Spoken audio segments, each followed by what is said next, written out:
لوگوں کے لیے، بڑی عمر کے لیے یا جو بیمار ہے، اور کنسرنز فار دا سک، جو تکلیف میں ہے، بیماری میں ہے، ان کی نگہداشت کرنا، ان کا خیال رکھنا، یہ جو پرنسپلس ہیں ان کو آپ بلند رکھیں. These principles of faith are fundamentally important for the future. And I would be extremely sad, غور سے سنیے گا, and I would be extremely sad if egocentricity or materialism were to become so powerful that we no longer abided by the principles of our faith for the concern of the people of our faith and our society. کہ ہمیں بہت دکھ ہوگا, مولانا فرمائے, کہ اگر ایگوسینٹرسٹی اور material, ایگوسینٹرسٹی کیا, خود پرستی یا خود پسندی, ساری توجہ اپنی ذات کی طرف مرکوز کر دینا, بس میں ہوں اور کوئی نہیں ہے, بس جو کچھ ہے وہ میں ہوں, جو کچھ کرنا ہے مجھے کرنا ہے, میرے لیے کرنا ہے, بس میں ہوں, اس کے علاوہ کسی کی کوئی اہمیت نہیں ہے. ایگوسینٹرسٹی, ہر بات میں اپنی ایگو کو سینٹر بنانا, اپنی ذات کو مقصود بنانا, خود غرضی, خود پرستی اور خود پرستش. کہ اگر ایگو سینٹرسٹی اور میٹریلزم اور مادی چیزوں کے پیچھے بھاگنا اتنا اسٹرانگ ہو جائے ہماری جماعت میں کہ ہم ان پرنسپلز کو بھول جائیں, تو ہمیں بڑا دکھ ہوگا. ہم میریٹوکریسی کی بڑی بات کرتے ہیں, جہاں دیکھو میریٹوکریسی, میریٹوکریسی, میریٹوکریسی کیا ہے کہ ہر شخص اپنے میرٹ کے مطابق آگے بڑھے گا. میریٹوکریسی کی بھی اپنی ایتھکس ہیں, میریٹوکریسی کی بھی کچھ کروئلٹی ہے. میریٹوکریسی کا مطلب یہ ہے کہ ہر شخص اپنی صلاحیت کے مطابق آگے بڑھے گا. دنیا میں ہر شخص باصلاحیت تو نہیں ہوگا نا.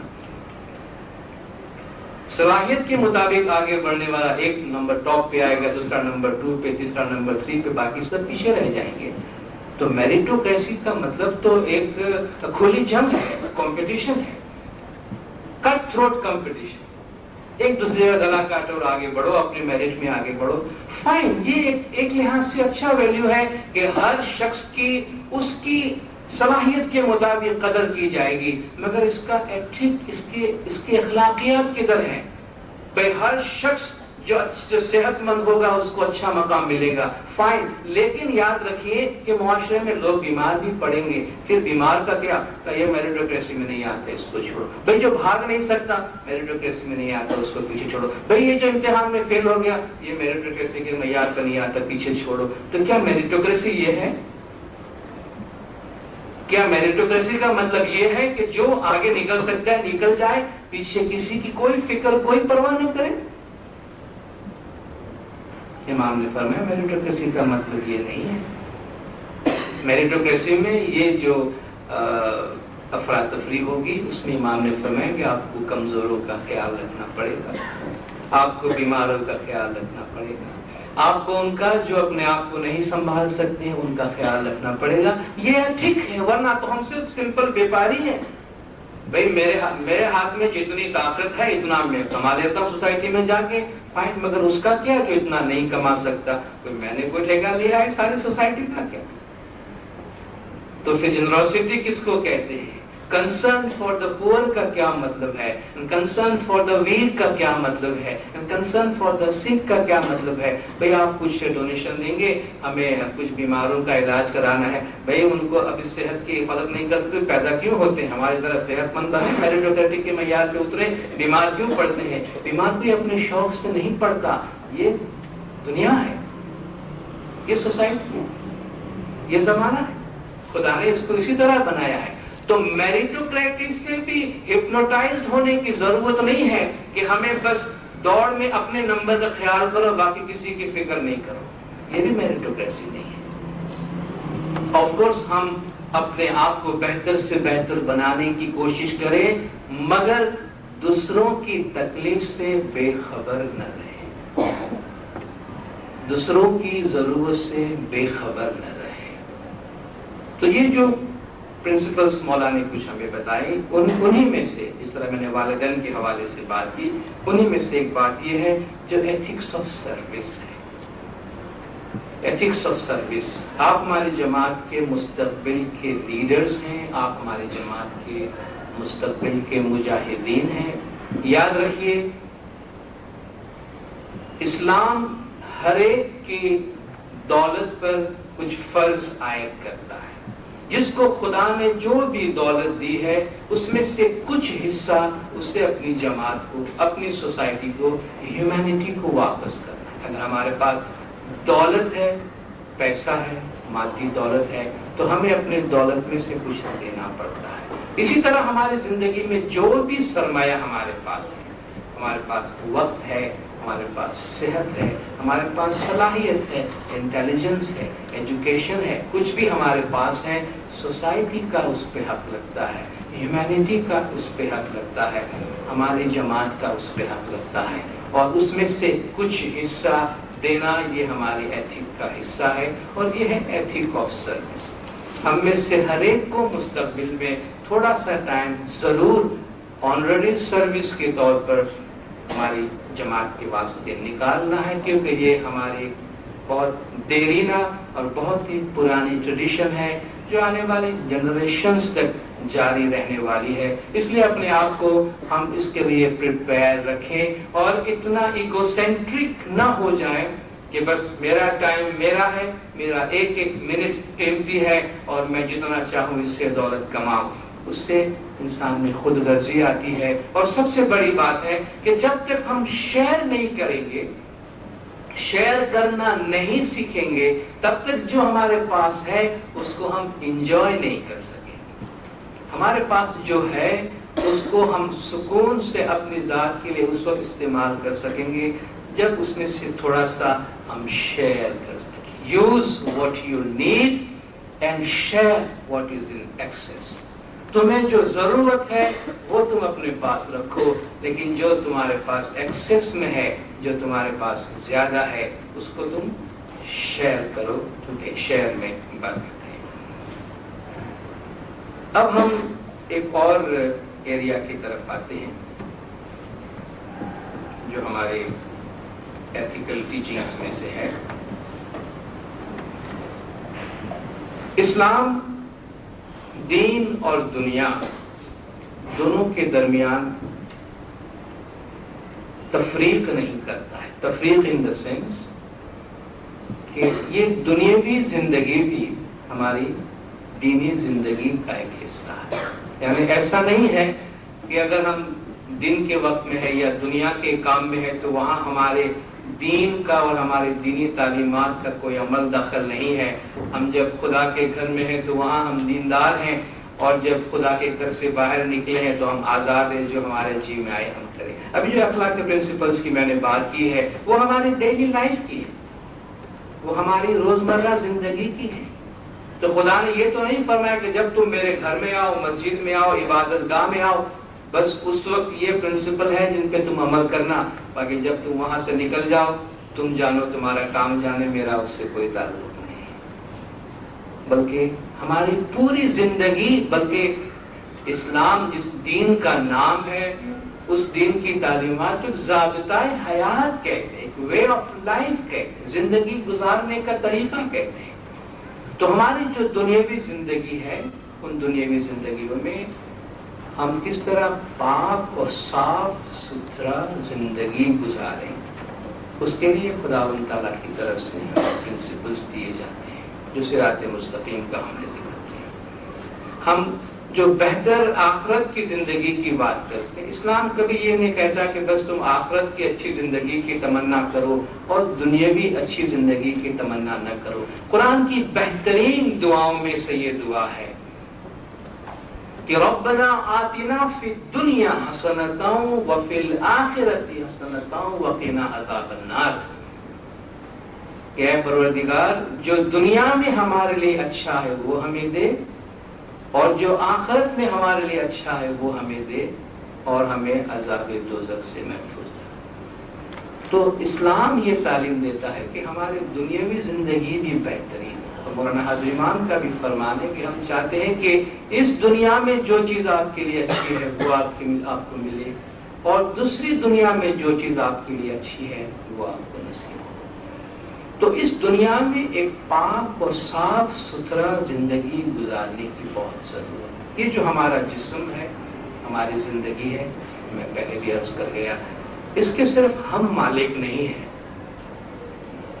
ہم صرف اس کے ذریعہ سے اپنی ذات تک محدود نہیں ہیں، ہماری ذات کے ساتھ ہمارے فیملی ممبرز انوالو ہیں، اس کے بعد ہماری سوسائٹی ہے، ہم کیا کر رہے ہیں کیا نہیں کر رہے ہیں، اکثر اس کے فائدے اور نقصانات جو ہیں وہ ہماری اپنی ذات تک محدود نہیں رہتے، وہ پوری سوسائٹی میں پھیل جاتے ہیں، اور خدا کی دی ہوئی اس نعمت کو خاص طور پر ہماری عقل، ہمارا انٹلیکٹ، جو وہ روشنی ہے کہ جو آنے والی راہ کو منور کرتی ہے، اس کی حفاظت، اس کو سنبھالنا بہت ضروری ہے۔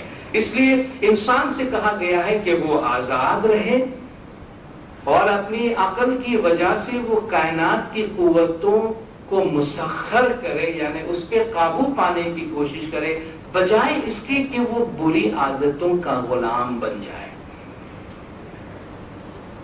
بجائے اس کے کہ وہ کچھ چھوٹی موٹی وائسز، سوشل وائسز، سماجی برائیوں کے غلام بن جانے کی بجائے وہ سوسائٹی کے اوپر حکمران رہے۔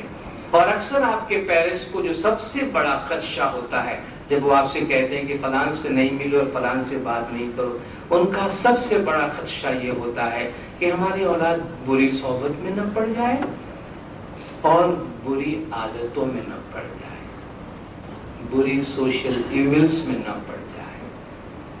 بدقسمتی سے بعض سوشل برائیاں ایسی ہیں کہ جنہیں ہمارے میڈیا کے ذریعے سے تشہیر کیا جاتا ہے، میڈیا کے ذریعے سے ان کا پرچار ہوتا ہے اور ان پہ ہمارا کوئی کنٹرول نہیں ہے، لیکن کم سے کم ہم ہمارے بچوں کو ضرور خبردار کر سکتے ہیں کہ یہ جو خدا نے اتنی بڑی نعمت ہمیں جسم کے طور پہ دی ہے، اس کو سنبھالیں، صرف جسم کی خاطر نہیں، ہماری عقل کی خاطر اور ہماری روح کی خاطر۔ جسم اگر تندرست ہے تو آپ عقلی طور پر بھی اور آپ روحانی طور پر بھی ترقی کر سکتے ہیں۔ اور میں یہ اشارہ کرنا چاہتا ہوں کہ اپنے آس پاس جو بری سماجی برائیاں آپ کو نظر آتی ہیں، کھانے پینے کی اشیاء میں خاص طور پر وہ چیزیں جو ہماری صحت کو نقصان کر رہی ہیں، جن سے ہمارا اخلاق بھی برا ہو سکتا ہے، اور اس میں کچھ ایسی آگے بڑھی ہوئی آیتیں کہ جس سے ہماری عقل مفلوج ہو جاتی ہے،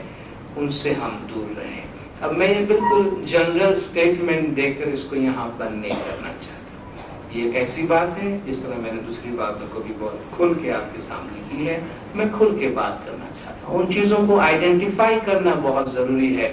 شاید آپ سمجھ رہے ہوں گے کہ فلسفیانہ دو چار جملے کہہ گئے، پتہ نہیں کن چیزوں کے بارے میں کہہ رہے ہیں، یہ انہی چیزوں کے بارے میں بات کر رہا ہوں جو ہماری سوسائٹی میں آس پاس ہے، جیسے کہ پان کھانا ہے، سگریٹ پینا ہے، سپاری کھانا ہے،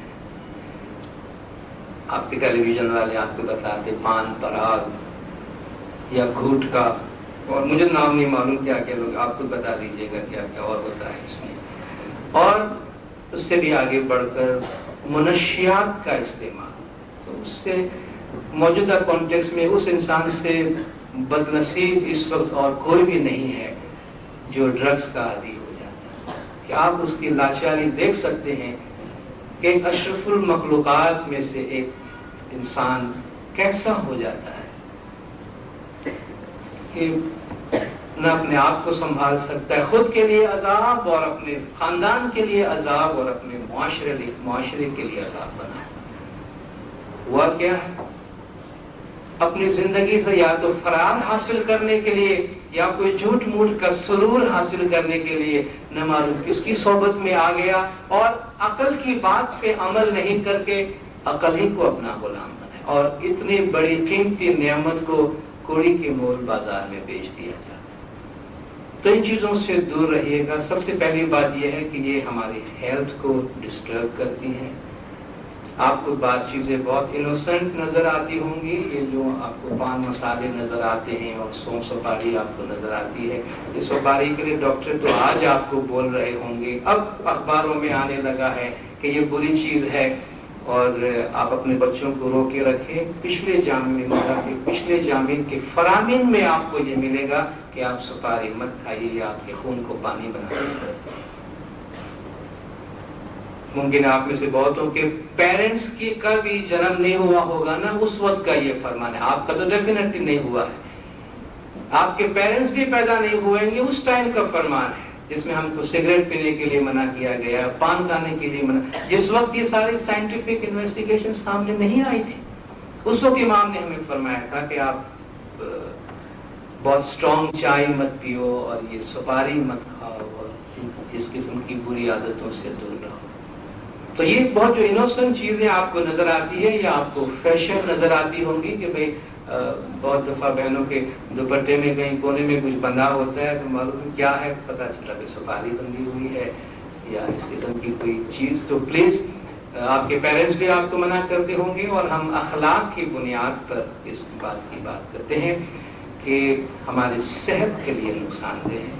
ہم معاشرے میں ان چیزوں کو استعمال کر کے اچھے نہیں لگتے ڈیفینیٹلی.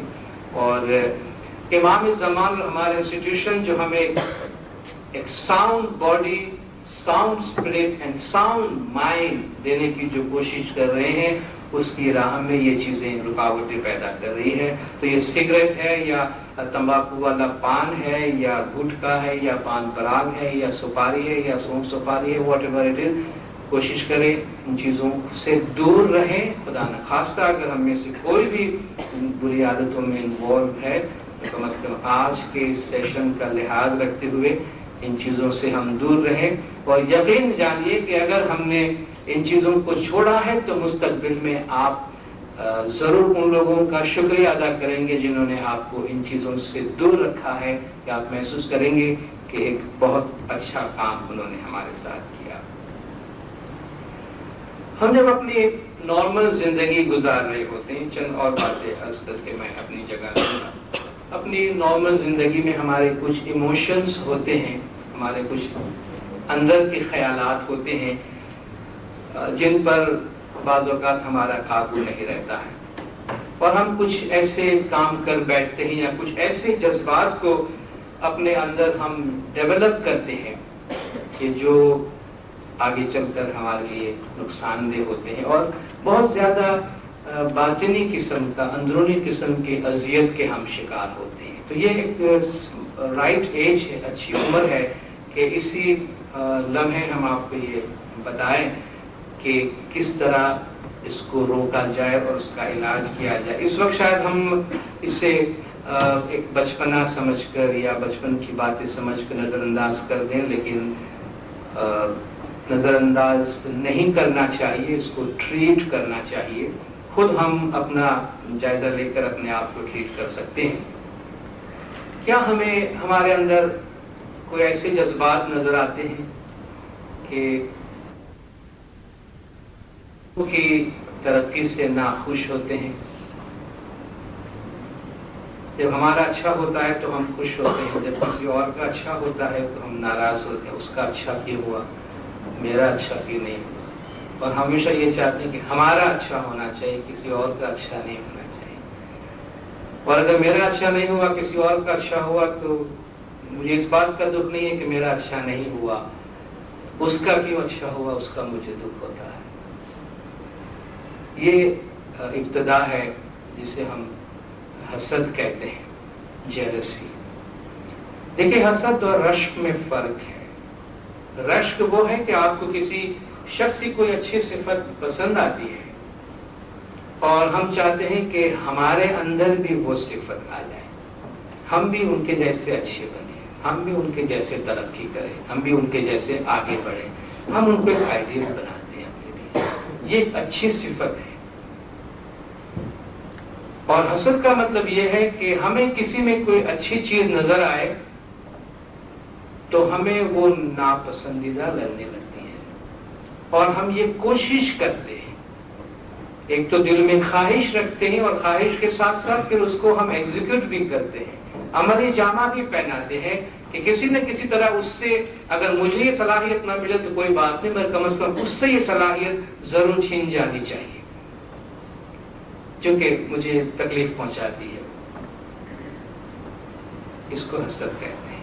اور یہ جس کی ذات سے آپ حسد کرتے ہیں اس کو اتنی تکلیف نہیں پہنچاتی جتنے حسد کرنے والے کو خود کو تکلیف پہنچتی ہے اس سے. اور یہ ایک بیماری ہے، یہ ایک بیماری ہے، اور اس بیماری کا علاج ہے. اس بیماری کا علاج یہ ہے کہ خدا کے قانون کو اور خدا کے اس کائنات کو سمجھنے کی کوشش کریں. کوئی بھی آپ کے ساتھ کمپٹیشن میں نہیں ہے اس کائنات میں. اکثر ہمیں ایسا لگتا ہے فلاں میرے پہ جلتا ہے، فلاں میرے پہ جلتا ہے، یہ میری جگہ لینا چاہتا ہے، وہ میری جگہ لینا چاہتا ہے، یہ میرے سے آگے نکل. Nobody is in competition with you. آپ کے ساتھ کوئی بھی مقابلے میں نہیں ہے. آتے ہیں یہ کیسی بات کرتے ہیں آپ؟ خدا نے ہم میں سے ہر ایک کو جس یونیکنیس کے ساتھ پیدا کیا ہے، جو انفرادیت ہماری اپنی ہے، ہم جو ایز انڈیویجول ہے، وہ دوسرا نہیں بن سکتا. خدا ڈپلیکیٹس نہیں بناتا ہے، خدا فوٹو کاپیز نہیں بناتا.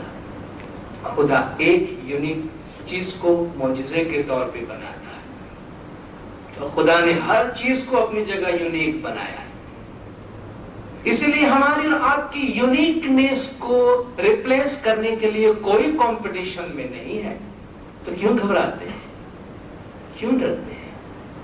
دنیا میں ہزاروں لاکھوں کروڑوں راستے ہیں پروگریس کے آگے بڑھنے کے. کون کس کی جگہ لیتا ہے؟ کوئی کسی کی جگہ نہیں لیتا. ہماری ہم میں سے ہر ایک کو خدا نے جو بنایا ہے اس کو کوئی دوسرا آدمی ریپلیس کر ہی نہیں سکتا ہے. تو پھر کسی سے جلنے کی یا کسی سے حسد کرنے کی کیا وجہ ہے؟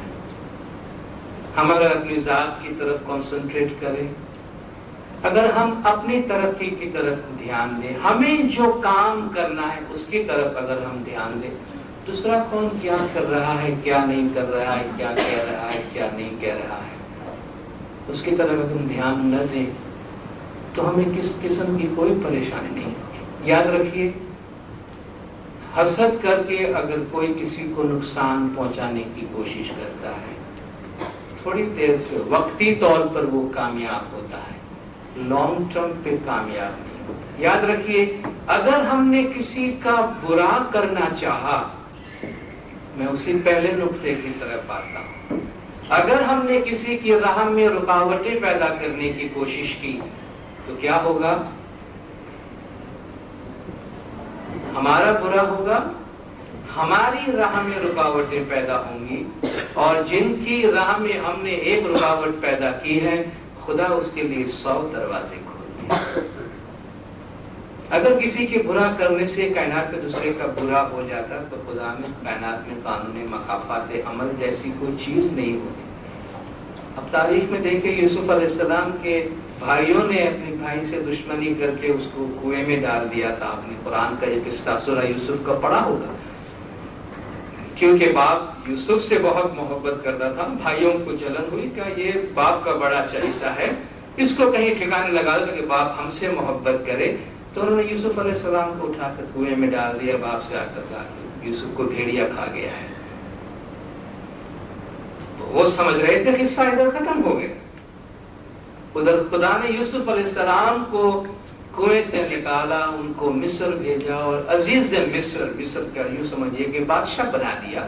اور ادھر یہ جو ان کے دوسرے بھائی اور پیرنٹس رہتے تھے وہاں قحط سالی آئی، خوراک کی کمی آئی. ان کو خوراک مانگنے کے لیے یوسف کے دربار میں جانا پڑا، اور ایسی نوبت آئی کہ وہ سب کے سب اپنی ہیوملیشن میں یوسف کے آگے سر جھکا کے سجدے میں گر پڑے. قدرت یہ بتاتی ہے کہ آپ نے تو یہ چاہا تھا کہ یہ ختم ہو جائے. قرآن کی اس آیت کو اپنی زندگی میں گائیڈنگ پرنسپل بنا کے رکھیے گا، گائیڈنگ پرنسپل بنا کے رکھیے گا. قل اللہم مالک الملک تؤتی الملک من تشاء وتنزع الملک ممن تشاء تعز من تشاء وتذل من تشاء بیدک الخیر. کہے کہ اے میرے پروردگار، سلطنت کا مالک تو ہے، تو جسے چاہے